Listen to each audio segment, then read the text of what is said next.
Moto mkubwa umezuka katika kiwanda cha Mombasa Maize Millers kilichoko eneo la Majengo, Mombasa. Juhudi za kudhibiti moto huo zinaendelea huku maafisa wa zimamoto kutoka kaunti ya Mombasa pamoja na vitengo vingine wakihusika katika operesheni ya kuzima. Moshi mzito unaonekana kutoka katika eneo la kiwanda unaashiria ukubwa wa moto huo, huku shughuli za kuzima zikiendelea kwa kasi. Maafisa wa shirika la Msalaba Mwekundu pia wamefika katika eneo hilo kwa ajili ya kutoa msaada unaohitajika. Kufikia sasa hakuna taarifa za watu kupoteza maisha au kujeruhiwa, ingawa moto huu unatarajiwa kusababisha hasara kubwa ya mali.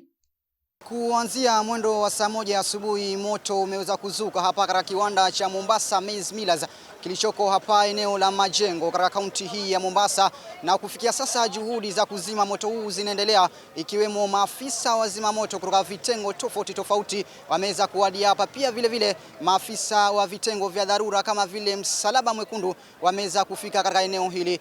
Kufikia sasa chanzo cha moto huo bado hakijaweza kubainika, lakini pia vile tunazidi kufuatilia tukio hili mtazamaji. Nikiripotia runinga ya Al Hayat TV kutoka kiwanda hiki cha Mombasa Maize Millers hapa jijini Mombasa, mimi ni Abdurrahman Toya.